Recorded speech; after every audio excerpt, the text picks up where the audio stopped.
అవగాహన లేదు, అవగాహన ఉంది అని పక్కకు పెడితే దాని పైన ఉన్న అన్నారం, ఇంకా దాని పైన ఉన్న సుందిల్లా, ఆ పైన ఉన్నటువంటి ఎల్లంపల్లి, ఇవన్నీ కూడా ప్రాజెక్టు వాళ్ళు డ్యాములు కానీ లేకపోతే వాటి పంప్ హౌజులు కానీ వాళ్ళ మోటార్లు కానీ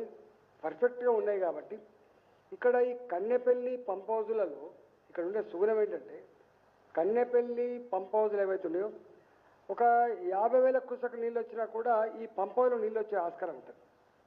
ఇప్పుడు 90,000 లక్ష క్యూసెక్ నీళ్ళు పోతున్నాయని అంటున్నారు కాబట్టి మీకు తెలిసి ఎలినినో వచ్చింది, భయంకరమైన కరువు రాబోతుందని చెప్పి అంటున్నారు. నా ఇక్కడ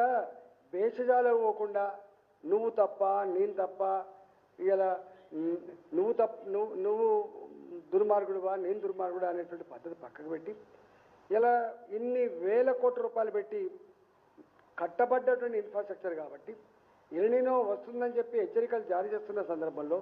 ఇవాళ జూలై మాసం వచ్చినప్పటికీ కూడా వర్షాలు లేక విత్తనాలు కూడా వేయని ఈ పరిస్థితులలో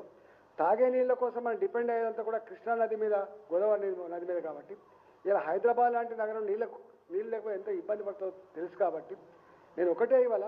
ఆ ఒక కన్నెపల్లి పంప్ హౌజులు పనిచేస్తూ ఉంటాయి కాబట్టి తక్షణమే లిఫ్ట్ చేసి కొంత నీళ్లు పంపు చేస్తే హైదరాబాద్కి అక్కడికి వచ్చే ఆస్కారం ఉంటుంది. కొంత గొడ్డు గోదకు నీళ్ళు అక్కడికి వచ్చే ఆస్కారం అయితే తప్పకుండా ఉంటుంది. అవగాహన లేదు, అవగాహన ఉంది అని పక్కకు పెడితే దాని పైన ఉన్న అన్నారం, ఇంకా దాని పైన ఉన్న సుందిల్లా, ఆ పైన ఉన్నటువంటి ఎల్లంపల్లి, ఇవన్నీ కూడా ప్రాజెక్టు వాళ్ళు డ్యాములు కానీ లేకపోతే వాటి పంప్ హౌజులు కానీ వాళ్ళ మోటార్లు కానీ పర్ఫెక్ట్గా ఉన్నాయి కాబట్టి ఇక్కడ ఈ కన్నెపల్లి పంప్ హౌజులలో ఇక్కడ ఉండే సుగుణం ఏంటంటే కన్నెపల్లి పంప్ హౌజులు ఏవైతే ఉన్నాయో ఒక 50,000 క్యూసెక్ నీళ్ళు వచ్చినా కూడా ఈ పంప్ హౌజ్లో నీళ్ళు వచ్చే ఆస్కారం ఉంటుంది. ఇప్పుడు 90,000 లక్ష క్యూసెక్ నీళ్ళు పోతున్నాయని అంటున్నారు కాబట్టి మీకు తెలిసి ఎలినినో వచ్చింది, భయంకరమైన కరువు రాబోతుందని చెప్పి అంటున్నారు. నా ఇక్కడ భేషజాలు పోకుండా నువ్వు తప్ప నేను తప్ప ఇలా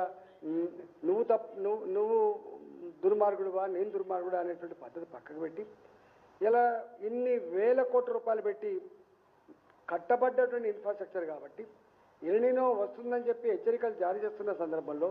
ఇవాళ జూలై మాసం వచ్చినప్పటికీ కూడా వర్షాలు లేక విత్తనాలు కూడా వేయని ఈ పరిస్థితులలో తాగే నీళ్ళ కోసం మనం డిపెండ్ అయ్యేదంతా కూడా కృష్ణా నది మీద, గోదావరి నది మీద కాబట్టి ఇలా హైదరాబాద్ లాంటి నగరం నీళ్ళు లేకపోతే ఎంత ఇబ్బంది పడుతుందో తెలుసు కాబట్టి నేను ఒకటే ఇవాళ ఆ ఒక కన్నెపల్లి పంప్ హౌజులు పనిచేస్తూ ఉంటాయి కాబట్టి తక్షణమే లిఫ్ట్ చేసి కొంత నీళ్లు పంపు చేస్తే